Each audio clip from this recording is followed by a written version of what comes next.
संगमनेर मतदारसंघात थोरात आणि विखे यांच्या तिसऱ्या पिढीतलं राजकारण तापलंय। बाप या शब्दावरून आरोप प्रत्यारोपांच्या फैरी सुरू झाल्या।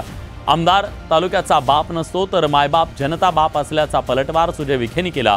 संगमनेर तालुक्यातल्या साकूर गावात सुजय विखेंनी थोरातांच्या खरपूस समाचार घेतला।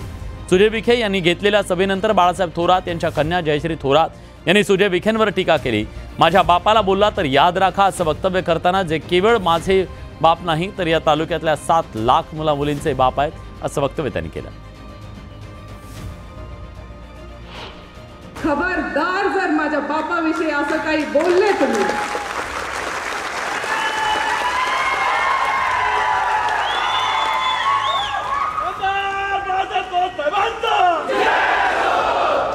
हा बाप फक्त माझ्या एकटीचा नाहीये, इथे 7 लाख पोरांचा आणि पोरींचा बाप आहे। 7 लाख या संगमनेर तालुक्याच्या राजकन्या म्हणतात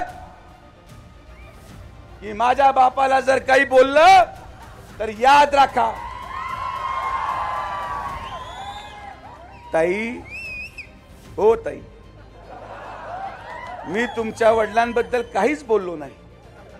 मी आमदाराबद्दल बोललो, मी आमदाराच्या कार्यपद्धतीबद्दल बोललो, मी आमदाराच्या निष्क्रियतेबद्दल बोललो। जो आमदार 40 वर्षापासून या संगमनेर तालुक्याची गोरगरीब जनतेची खिलवाड करत राहिला, मी त्याच्याबद्दल बोललो। उद्धव ठाकरेंची शिवसेना, शरद पवार यांची राष्ट्रवादी आणि काँग्रेस यांच्यातल्या प्रचंड मतभेदांमुळे काही तासात महाविकास आघाडी तुटेल असा खळबळजनक दावा रामदास कदमांनी केलाय। उद्धव ठाकरे, नाना पटोले मुख्यमंत्री होण्यासाठी गुडघ्याला बाशिंग बांधून आहेत, त्यावरून दोघांमध्ये कलगीतुरा रंगल्याचा आरोप त्यांनी केलाय।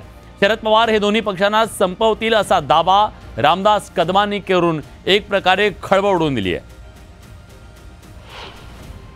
उद्धव ठाकरेंची शिवसेना, शरद पवार साहेबांचं राष्ट्रवादी आणि काँग्रेस याच्यामध्ये प्रचंड मतभेद झालेले आहेत तिकीट वाटपावर, आणि काही तासातच यांची तुटली युती फुटली हे काही तासामध्येच महाराष्ट्रात जनतेसमोर येणार आहे। त्याचं कारण असं आहे की उद्धवजी मुख्यमंत्री पदाचं बाशिंग गुडघ्याला बांधून बसलेले आहेत आणि तिकडे नाना पटोले देखील गुडघ्याला बाशिंग म्हणून बसलेले आहेत मुख्यमंत्री पदासाठी। उद्धवजी शरद पवारांच्या मांडीवर जाऊन बसले नसते तेव्हा लवकरच आपल्याला महाराष्ट्राला कळेल की कालपर्यंत जे गळा घालण्याचा प्रयत्न करत होते ते एकमेकाच्या छातीवर कसे बसतील।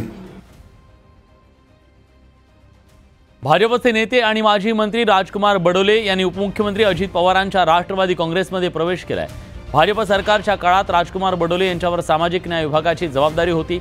बडोले अर्जुनी मोरगाव मतदारसंघात इच्छुक आहेत। ही जागा राष्ट्रवादीकडे असल्यानं तिथं बडोलेंना उमेदवारी दिली जाऊ शकते। राजकुमार बडोले अर्जुनी मोरगाव मतदारसंघातून 2दा भाजपच्या तिकिटावर निवडून आले।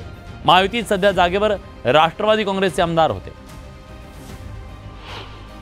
पक्षाचे सगळे वरिष्ठ नेतेगण त्या ठिकाणी करतायत, तो प्रयत्न आमचा त्या ठिकाणी चाललेला आहे आणि त्याच्यातून आज माजी मंत्री महोदय बडोले साहेबांनी राष्ट्रवादी काँग्रेस पक्षामध्ये प्रवेश केलेला आहे। मी त्यांचं मनापासून स्वागत करतो। सामाजिक न्याय विभागाची जबाबदारी अतिशय खंबीरपणे त्यांनी स्वीकारलेली होती आणि मला वाटतं त्याच काळामध्ये डॉक्टर बाबासाहेब आंबेडकरांचं लंडनचं घर ते तिथं राहिलेले होते, ते देखील आपण घेऊन तो सगळा कार्यक्रम त्याच्यामध्ये फार महत्त्वाचे। राज्यात विधानसभा निवडणुकीची जोरदार रणधुमाळी सुरू आहे। एकीकडे दोन्ही आघाड्यांमधल्या राजकीय पक्षांमध्ये जागा वाटपावर खल सुरू आहे, तर दुसरीकडे उमेदवारीसाठी सर्वच इच्छुकांकडून जोरदार फिल्डिंग लावली जाते। त्यात काही पक्षांची पहिली यादी जाहीर झाली तर काही पक्षांकडून थेट एबी फॉर्म वाटण्यात आल्यानं इच्छुकांनी इतर पक्षांची वाट धरली। त्यामुळे एकाच कुटुंबातील दोघे जण वेगवेगळ्या पक्षात दिसत आहेत। बेलापुरात भाजपकडून उमेदवारी न मिळाल्यानं गणेश नाईक यांचे चिरंजीव संदीप नाईक शरद पवारांच्या राष्ट्रवादीत पक्षप्रवेश त्यांनी केलाय।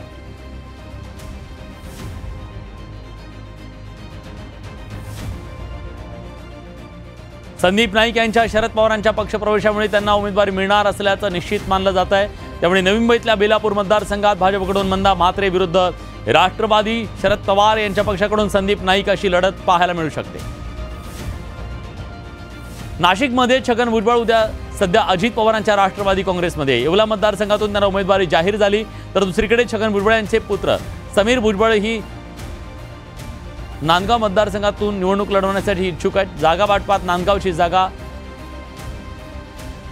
शिवसेनेकडे असल्यानं समीर भुजबळ शिवसेना उभाटात पक्षप्रवेश करून निवडणूक लढवणार असल्याची चर्चा राजकीय वर्तुळात आहे। जर समीर भुजबळ यांनी राष्ट्रवादीला रामराम करून शिवसेना उभाटामध्ये पक्षप्रवेश केला तर नांदगाव मतदारसंघात शिवसेनेकडून सुहास कांदे विरुद्ध शिवसेना उभाटाकडून समीर भुजबळ अशी लढत पाहायला मिळू शकते। सिंधुदुर्गमध्ये अशीच काहीशी परिस्थिती आहे। सध्या राणे कुटुंब भाजपमध्ये, नारायण राणे सध्या भाजपचे खासदार आहेत, तर नितेश राणे यांना भाजपकडून विधानसभेसाठी उमेदवारी देण्यात आली आहे। पण निलेश राणेही यंदा निवडणूक लढवण्यासाठी इच्छुक आहेत। निलेश राणे कुडाळमधून निवडणूक लढवण्यासाठी इच्छुक आहेत, पण कुडाळ मतदारसंघ शिवसेनेकडे आहे, त्यामुळे निलेश राणे उद्या शिवसेनेत पक्षप्रवेश करणार असून कुडाळमधून त्यांना उमेदवारी मिळणार असल्याचं निश्चित मानलं जात आहे। कुडाळमधून निलेश राणेंना शिवसेनेकडून उमेदवारी मिळाल्या, शिवसेनेकडून निलेश राणे तर शिवसेना उभाठा पक्षाकडून वैभव नाईक अशी थेट लढत पाहायला मिळू शकते। मंत्री धर्मराव आत्राम यांची कन्या भाग्यश्री आत्राम यांनी काही दिवसापूर्वी शरद पवारांच्या राष्ट्रवादी काँग्रेसमध्ये प्रवेश केला। धर्मराव आत्राम सध्या राष्ट्रवादी काँग्रेसमध्ये आहेत। महायुती सरकारमध्ये ते मंत्री होते, तर त्यांची कन्या भाग्यश्री यांनी 12 सप्टेंबरला शरद पवारांच्या राष्ट्रवादीत पक्षप्रवेश केला। विधानसभा निवडणुकीत अहेरी मतदारसंघातून निवडणूक लढवण्यासाठी त्या इच्छुक आहेत, त्यामुळे अहेरीमध्ये वडील विरुद्ध मुलगी अशी लढत पाहायला मिळू शकते। विधानसभेचे उपाध्यक्ष नरहरी झिरवळ यांना अजित पवारांच्या राष्ट्रवादी काँग्रेसकडून दिंडोरी मतदारसंघातून उमेदवारी जाहीर झाली। या मतदारसंघातून झिरवळ यांचे पुत्र गोकुळ झिरवळ निवडणुकीसाठी इच्छुक आहेत। गोकुळ झिरवळ यांनी शरद पवारांच्या पक्षाकडे दिंडोरी मतदारसंघातून लढण्याची इच्छा बोलून दाखवली, त्यामुळे जर त्यांना शरद पवारांच्या पक्षाने उमेदवारी दिली तर दिंडोरीत झिरवळ विरुद्ध झिरवळ अशी लढत रंगण्याची शक्यता आहे।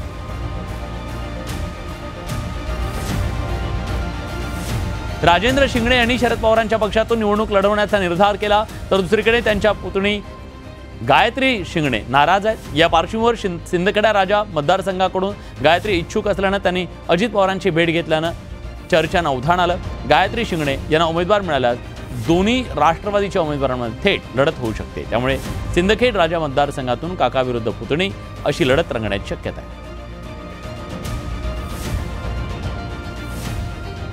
तर नाशिकच्या चांदवड देवळा मतदारसंघातून राहुल अहेर यांना भाजपकडून उमेदवारी जाहीर झाली, त्यामुळे त्यांचे चुलत बंधू केदार अहेर नाराज आहेत।